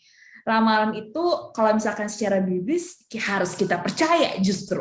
Tapi kalau misalkan ramalan dari roh jahat, dari yang lain, nah gimana nih sikap batin kamu terhadap ramalan itu? Jangan sampai malah jadi berzinah, menduakan Tuhan, melanggar berapa tadi? Dari 10 perintah Allah nomor berapa? Ada yang tahu? Iya betul, nomor 1 ya. Oke, sekali lagi saya mau ngucapin terima kasih banyak kepada Romo Aloy atas waktu, kesempatan, dan juga udah mau sharing di sini malam hari ini, nemenin kita semua, memberikan pencerahan kita yang sering kepo sama masa depannya kita sendiri. Iya. Mungkin ada nih closing statement dari Romo Aloy buat teman-teman yang lagi ada di Zoom ini. Ya, baik. Ya, ramalan itu kan memang berasal dari kekepoan kita akan masa depan kita. Mungkin juga kekhawatiran kita akan masa depan kita. Padahal sebetulnya pengetahuan akan masa depan itu bukan wilayah kita sebagai manusia yang terbatas ini.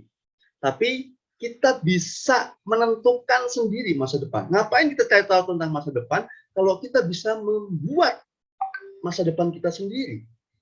Dengan cara apa? Dengan cara membuat keputusan yang tepat di masa sekarang.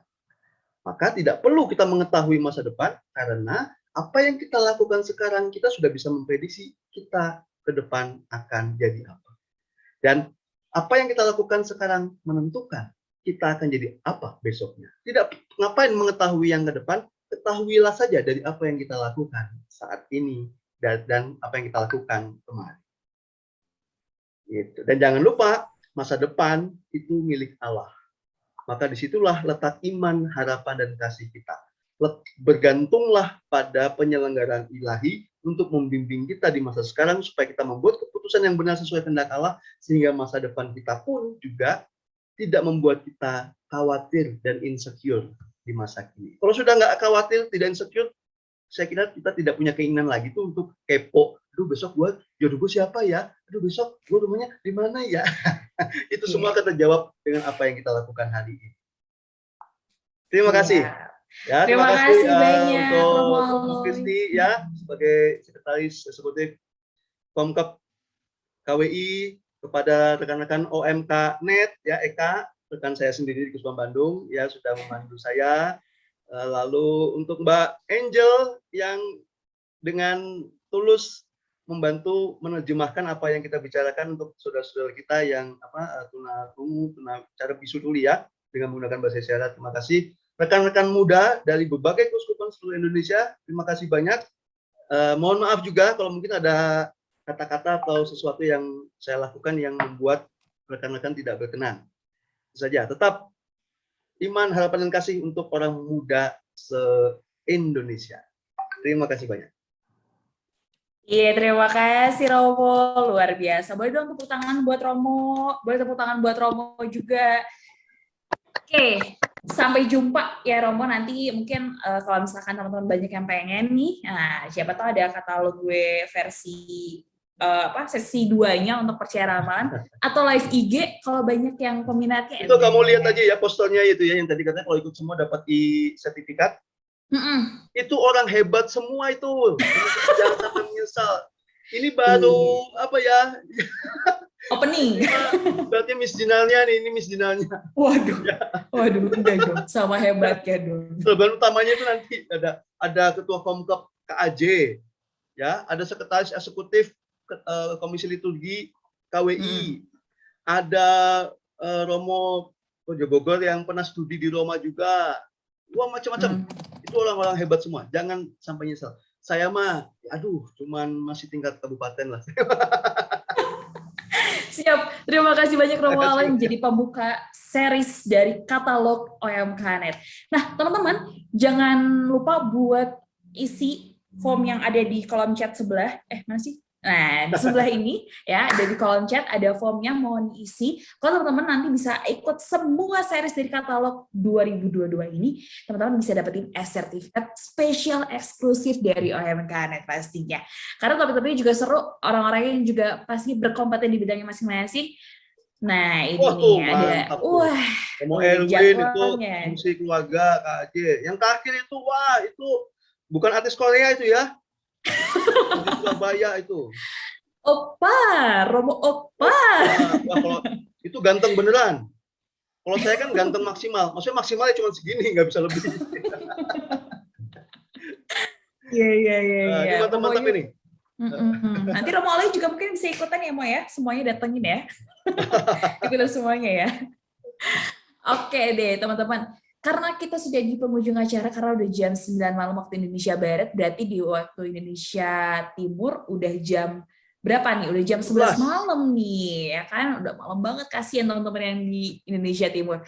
Kita akan tutup hari ini, tapi jangan lupa, di bulan depan kita ada yang spesial. Bulan Februari itu identik dengan cinta, dengan perasaan, dengan hati. Wah, bintang tamunya di-spill boleh nggak nih teman-teman OMK? Nah, saya justru request-nya duetnya sama yang bulan depan. Oh, jangan dibongkar. Ayo di-spill, di-spill. Di-spill? Boleh, Mo. Di-spill, Mo. Inisialnya sekolah. Kok sekolah sih? Ya. Yang 6 tahun. SD. SD. Oh iya, inisialnya SD. Jelas dong. Romo Aloy tahu ya. Hah? Wah, udah kita. Kamu Romo Aloy udah di-spill Eka nih. Ya, lagi lobby soalnya, Kak. Kalau bintang tamunya itu justru saya pengennya benerin bulan depan. Mau ngedampingin mau katanya mau. Aduh, ya pokoknya ditunggu aja ya lah ya nanti ya. Artis lah pokoknya ya, artis. Inisialnya SD, apalagi yang mau di-spill. Oh, udah nih, spotlight aja deh, udah. Romo Aloy gimana? Ya dong. Oke deh.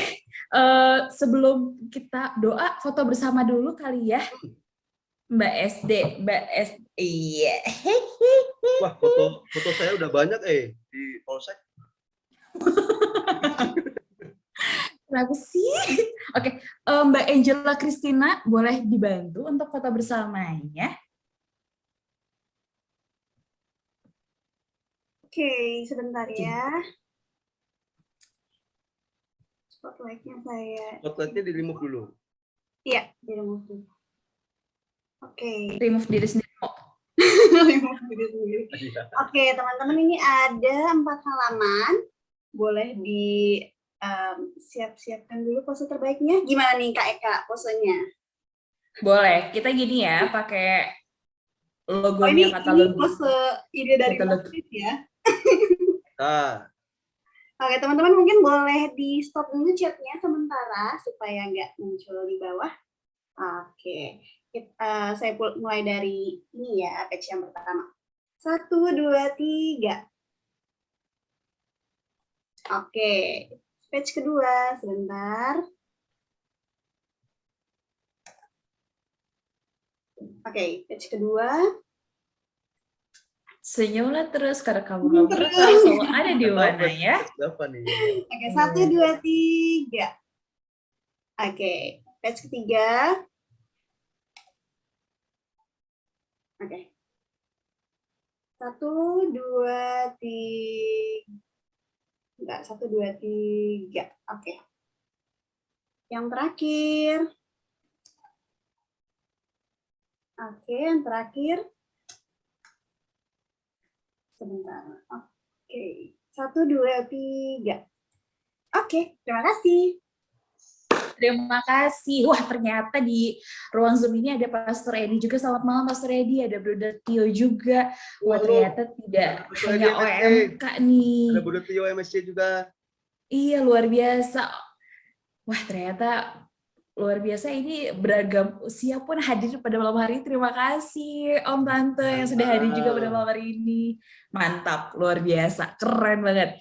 Jangan lupa ya buat nanti bulan depan, pokoknya pastiin hari Jumat di minggu keempat tiap bulannya kalian kosongin waktu khusus OMK.net ya. Karena udah full tuh sama acara OMK.net, pasti seru-seru juga ya. Nah, sekarang kita akan tutup kegiatan kita pada malam hari ini. Dari Romo Kristi mungkin ada yang ingin disampaikan dulu, Romo Kristi? Oh, enggak. Oke, siap-siap. Kita akan tutup dengan doa penutup yang akan dibawakan oleh Ranti Mua.